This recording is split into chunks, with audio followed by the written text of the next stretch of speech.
ఇదెక్కడ విడ్డూరం అండి.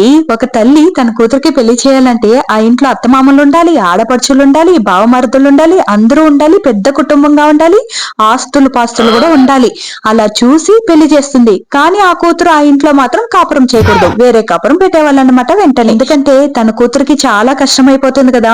ఇంత పెద్ద కుటుంబాన్ని పోషించాలంటే సారీ ఇంత పెద్ద కుటుంబానికి సేవలు చేయాలంటే వాళ్ళ కూతురుకు ఒళ్ళేసిపోతుందని వెంటనే వేరే కాపురం పెట్టిచ్చేస్తారు. కానీ అదే తల్లి తన కొడుక్కి పెళ్లి చేయాలంటే మన ఇంట్లో ఏం లేకపోయినా వచ్చే కోడలు చాలా బలంగా రావాలన్నమాట. అప్పుడే కదా వీళ్ళ కొడుక్కి మర్యాదగా ఉండేది. ఏమీ లేకుండా వెళ్ళామనుకో గతి లేకుండా పంపించేశారు అని ఆడిపోసుకుంటూ ఉంటారన్నమాట. సరే పోనీలే పెళ్ళైన కొన్ని రోజులకి వేరే కాపురం పెడదాం అని అడిగితే వేరే కాపురం ఎందుకు ఉండేది ఒక్కడు, ఇంకా వాడిని వదిలేసి మేము ఎలా ఉంటాము, మాకు మాత్రం ఇంకెవరు ఉండారు, మేమే ఎప్పుడెప్పుడు కోడలు వస్తుందా, ఎప్పుడెప్పుడు కూర్చుని ఆరాంగా తిందామా అని ఎదురు చూస్తూ ఉంటే వేరే కాపురం పెడతారంట. వేరే కాపురం అంటూ కోడల్ని వాళ్ళ దగ్గరనే ఉంచేసుకుంటారు. వేరే కాపురం అన్న మాటే దరికి కూడా రానివ్వరన్నమాట.